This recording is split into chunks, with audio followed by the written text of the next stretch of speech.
अस्सलामुअलैकुम viewers and welcome. Director stock hub securities Mohammad Amin आपसे मुखातिब है। व्यूअर्स, इस वीडियो में मैं नेक्स्ट वीक के लिए 6 जुलाई से 10 जुलाई तक के लिए अपनी वॉच लिस्ट के जो 4 स्क्रिप्ट्स हैं उनके बारे में बात करूंगा। और ये कोई बाय सेल कॉल नहीं है, बल्कि ऐसे स्टॉक्स हैं जिन पर आइंदा हफ्ते मेरी नज़र रहेगी और फिर प्राइस एक्शन और वॉल्यूम एक्सपेंशन जो है वो डिसाइड करेगा कि किस में पार्टिसिपेट करना है। तो वीडियो आप आखिर तक देखिएगा ताकि कोई भी सेगमेंट जो है वो मिस ना हो सके।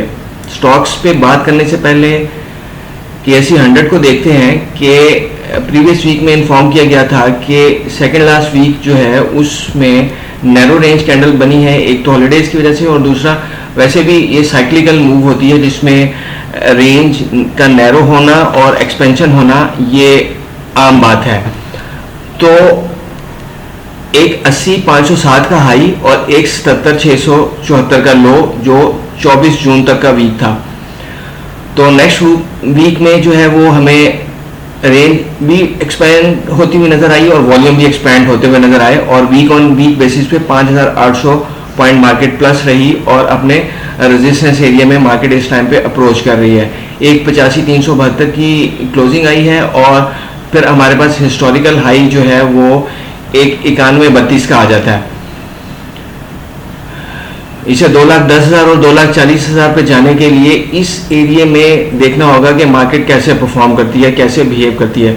अब आगे फिर रिजल्ट सीजन भी आ जाएगा और उसमें फिर जो इंडिविजुअल स्क्रिप्ट्स जिनमें अच्छी परफॉर्मेंस होगी जिन कंपनीज की, वही हमें परफॉर्म करते हुए नजर आएंगे।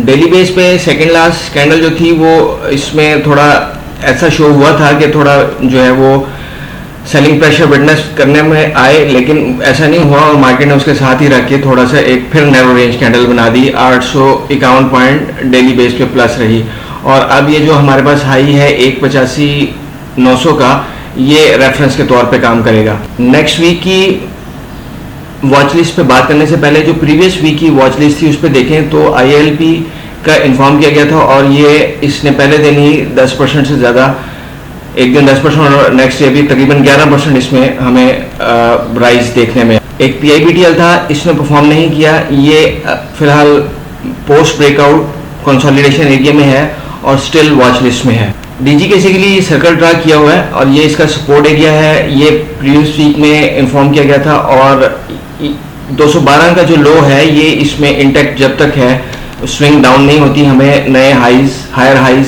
विटनेस करने को मिल सकते हैं। मैपल भी प्रीवियस वीक की वॉच लिस्ट में शामिल था। ये ऊपर ही फिलहाल कंसोलिडेट कर रहा है और नैरो रेंज कैंडल्स बन रही हैं। अब इसमें डिसाइसिव हाई जो है ये 2 तारीख का 110.20 है। इससे ऊपर निकलने की सूरत में हमें मजीद पोटेंशियल इसमें नज़र आ सकता है। ये भी वॉच लिस्ट में रहेगा। व्यूअर्स, एंट्री कहाँ पे करनी है, निकलना कहाँ पे है, ये सीखने की चीज़ें हैं। स्टॉप लॉस क्या होगा, मनी मैनेजमेंट क्या होगा, ये सीखने की चीज़ें हैं और सीख के जो है कोई भी बंदा आउट परफॉर्म कर सकता है इस मार्केट। ये पेल नेक्स्ट वीक की वॉच लिस्ट में रहेगा और ये अभी फिलहाल 200 EMA के ऊपर ट्रेड कर रहा है।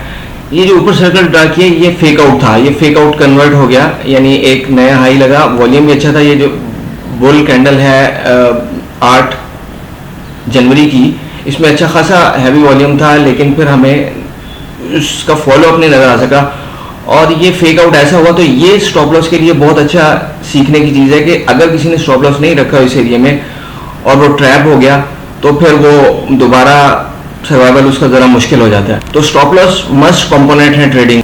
ये TPLP मेरी वॉच लिस्ट में रहेगा। इसमें हैवी वॉल्यूम्स हो रहे हैं और ये इस ट्रेंड लाइन को इसे ब्रेक करना और इसके ऊपर सस्टेन करना इसका ज़रूरी। OGDC ने हिस्टोरिकल हाई से ऊपर ट्रेड हो रहा है और इसमें अगर किसी ने पोजीशन बनाई हुई है तो उसका 332 रुपये का 331 रुपये का स्टॉप लॉस रहेगा।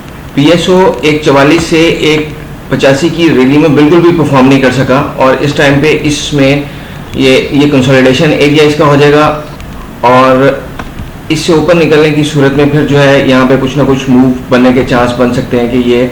तो व्यूअर्स, ये बाय सेल कॉल नहीं है, जस्ट टेक्निकल बेसिस पे इंटरप्रिटेशन के मार्केट्स कैसे परफॉर्म करती हैं आप अपने रिसर्च करें और फिर मार्केट से अपने हिस्से के पैसे कमाएं। Wish you good luck in trading. Thank you very much.